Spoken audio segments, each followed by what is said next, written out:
Hello नमस्कार मेरे हमारे चैनल में आपका स्वागत है। हम आपको बहुत ही महत्वपूर्ण जानकारी देने वाले हैं अतिथि शिक्षकों के नियमितीकरण को लेकर। अब अतिथि शिक्षक एक बड़ा आंदोलन करने वाले हैं भोपाल में अपनी विभागीय परीक्षा को लेकर, क्योंकि सरकार कई बार आश्वासन दे चुकी है लेकिन अभी तक इनका भविष्य सुरक्षित नहीं किया गया और जनवरी तक 15 से 30 हज़ार अतिथि शिक्षक बाहर हो जाएंगे, जिसको लेकर भी अतिथि शिक्षक चिंतित हैं। इसलिए इनका कहना है कि सभी संगठन एकजुट होकर एक बड़ा आंदोलन करें भोपाल में, जिससे अतिथि शिक्षकों का भविष्य सुरक्षित हो सके।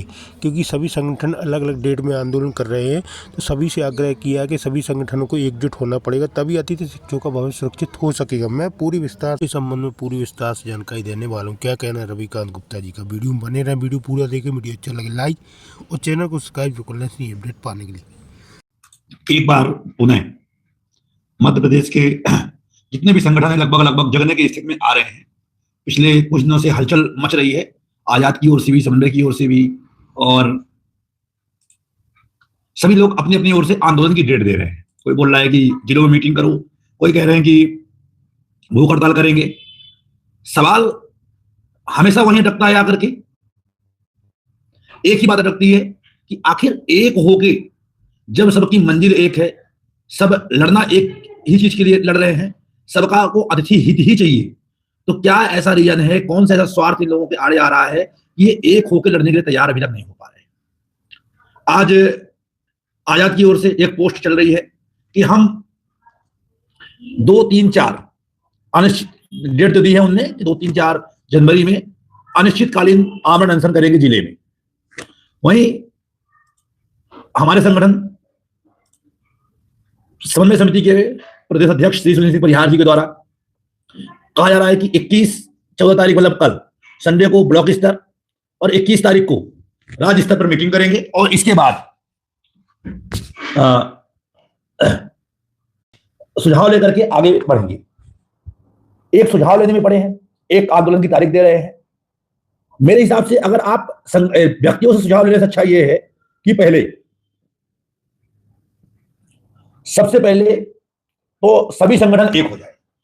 आप पहले प्रदेश के सभी अतिथियों को ये विश्वास दिलाएं कि अब आप राजनीति के लिए, अपने पर्सनल लाभ के लिए नहीं, बल्कि प्रदेश के अतिथि शिक्षकों की लड़ाई लड़ रहे हैं।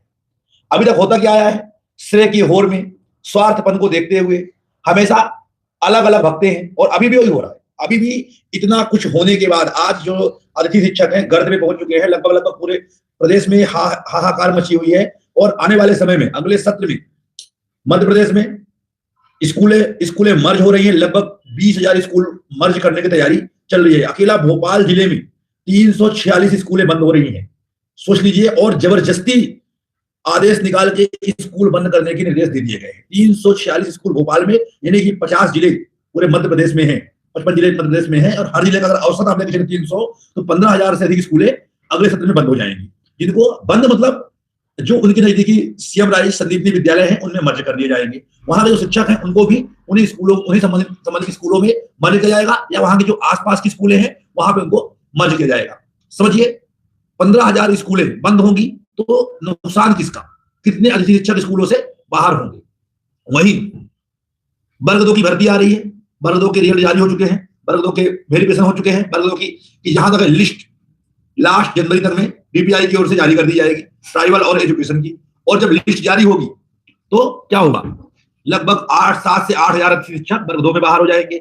वहीं मार्च अप्रैल में वर्ग 3 जो रिजल्ट है, वर्ग 3 का लास्ट जनवरी के फर्स्ट वीक से लेकर लास्ट वीक तक आने की उम्मीद है। और ये कहा जा रहा है कि मार्च लास्ट तक में वर्ग 3 की लगभग 8,000 पदों पर भर्ती हो जाएगी। निश्चित है कि 30,000 अतिथि शिक्षक अगले वर्ष में प्रभावित होंगे। कुछ बाहर होंगे, कुछ की जगह बदली होगी, कोई कहीं से जाएगा, उनकी जगह पे कोई अन्य लगेगा। और 30,000 लोगों को किसी अन्य जगह पे मर्ज करना संभव नहीं होगा। फिर कुछ लोग आएंगे,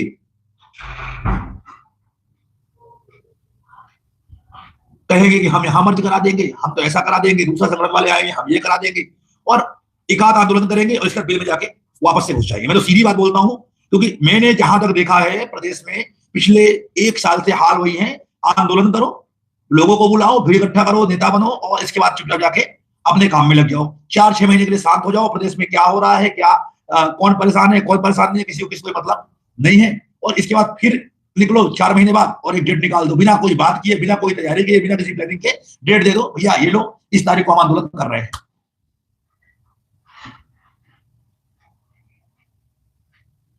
तो इससे क्या नुकसान, जो लोग अगर सोचते भी हैं कि आंदोलन करेंगे, जो एक उत्साह बनता भी लोगों के अंदर है, क्योंकि बिना प्लानिंग के, बिना किसी रणनीति की आंदोलन रख दिया जाता है, डेट निर्धारित कर दी जाती है और अलग अलग संगठनों की ओर से अलग अलग डेट दी जाती है, लोग कंफ्यूज होते हैं और जब वो आंदोलन फेल होते हैं, लोग हताश होते हैं, निराश होते हैं और दोबारा वो कसम खाते हैं कि हम दोबारा आंदोलन करने नहीं आएंगे। जैसा कि अभी आंदोलन हुआ था या गुड़ दक्षिणा कार्यक्रम रखा गया था 16 सितंबर को, और उसमें कहा गया कि शिक्षा मंत्री जी आएंगे, आपको नियमितीकरण देके जाएंगे, ये देके जाएंगे, और अंत में उन्होंने कुछ नहीं किया। बस शिक्षा मंत्री जी फोन के माध्यम से आपसे कुछ बातों के लिए बोल दिया कि हम आपको छुट्टी दे देंगे, आपको हम कुछ मानदेय भुगतान जो है वो करवा देंगे, लेकिन कुछ भी नहीं हुआ, किसी भी चीज में रियायत नहीं मिली, क्योंकि शिक्षा मंत्री ने ना तो आपको मानदेय दिलवाया, मानदेय जनवरी और जुलाई और अगस्त का मिलना पहले से तय था, प्रयास किया गया और मानदेय मिला, और छुट्टी के नाम पे तो उनको साफ सूख जाता है। कभी मिलने का प्रयास करो तो एक ही शब्द निकलते हैं कि कुछ अच्छा करेंगे, सोच रहे हैं, विचार कर रहे हैं, इनके लिए अच्छा करेंगे, मीडिया में बस भाषण दे देते हैं आकर के कि हमने 70,000 भर्ती कर दी है, लोग लगे हुए हैं और हम इनके लिए कुछ अच्छा सोच रहे हैं। अब सोचेंगे वो तो 28 चुनाव में ही इनको याद आएगी, उसके पहले संभव नहीं है।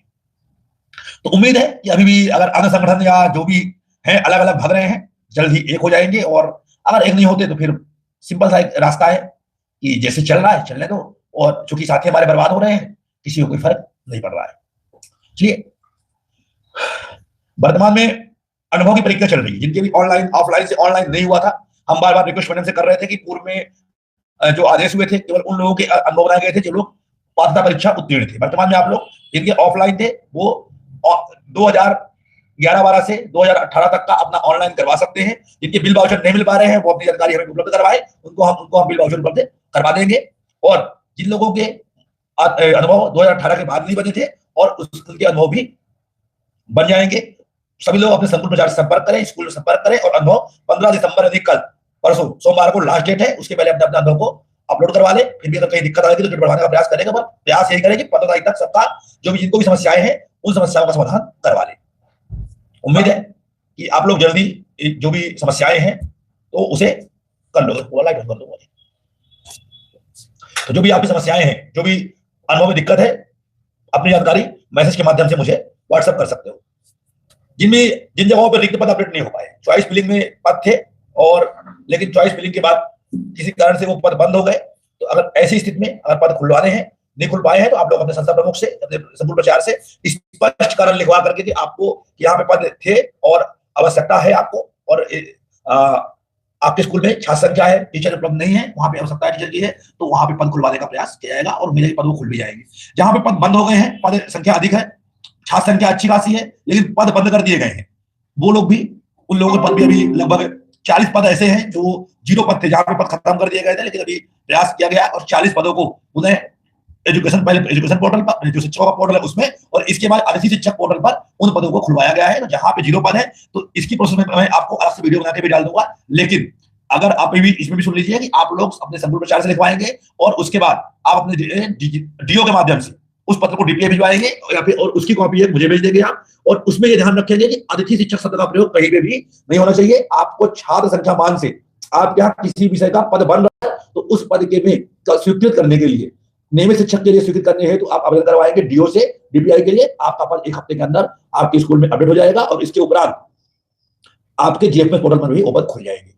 जिन लोगों के मानदेय भुगतान जुलाई, अगस्त, सितंबर, अक्टूबर, नवंबर के नहीं हो पाए हैं, अगर आपने अटेंडेंस लगाए हैं और पेमेंट नहीं हो पाई है, तो आप लोग अपने जिला शिक्षा अधिकारी, डीओ, बीओ, संकुल प्रचार से संपर्क करें। और उन लोग जिन लोगों की पेमेंट ऑनलाइन अटेंडेंस ना लगा पाने के कारण, मैंने पहले ही बोला था मंगलवार को इस संबंध में मीटिंग है मेरी, मैडम ने मंगलवार को मंगवाया डाटा कि ऐसे कितने लोग हैं जो लोग ई अटेंडेंस नहीं लगा पाए, किस कारण से लगा पाए, किसी का नेटवर्क इशू था, किसी का मोबाइल गुम गया, जो भी समस्या थी, अगर आप लोग ने ई अटेंडेंस के कारण आपका ना लगा पाने के कारण मानदेय कटा है, जुलाई का हो, अगस्त का हो, सितंबर का हो, अक्टूबर का हो या नवंबर का हो, अपना स्वतः का आवेदन और संकुल प्रचार की ओर से एक आवेदन, किस कारण, या स्कूल संस्था प्रमुख की ओर से एक आवेदन कि आपका किस कारण से मानदेय भुगतान नहीं हो पाया था, आप अपना उसमें जो यूनिक आईडी आपकी है, अतिथि शिक्षक वाली यूनिक आईडी, वो आईडी जरूर उसमें लिखवाइएगा, इस कारण ये आईडी उनकी है और इस कारण से का मानदेय भुगतान नहीं हो पाया है, तो आपके मानदेय भुगतान हेतु लिंक खोली जाएगी और स्पेसिफिक उन्हीं के लिए खोली जाएगी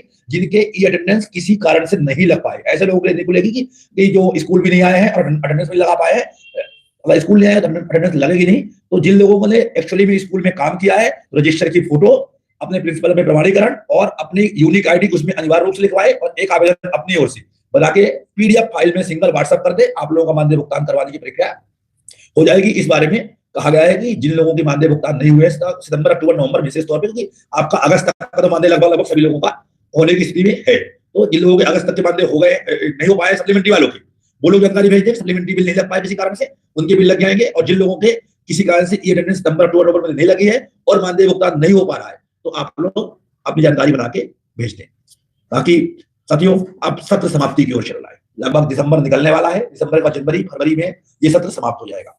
इस बार नया सत्र 1 मार्च से शुरू करने की कयावत चल रही है और 15 अप्रैल को से शिक्षकों की छुट्टी लगने की संभावना है। यानी कि इस साल हम लोगों का भी तक है कार्यकाल 15 अप्रैल तक ही रहेगा, क्योंकि 15 अप्रैल से 30 जून तक, 30 मई तक के लिए शिक्षकों और विद्यार्थियों की छुट्टी के प्रावधान होने के लिए प्रक्रियाधीन है। और अगर ये होता है तो 1 मार्च से नया सत्र चालू हो जाएगा। इसके पहले ही सभी होम कक्षा, बोर्ड कक्षाओं की परीक्षाएं भी करवा ली जाएगी। अभी कंफर्म नहीं है, पर डीपीआई ने इस संदर्भ में एक आदेश जारी किया था और शायद जल्दी इसमें क्रियान्वयन भी हो जाएगा।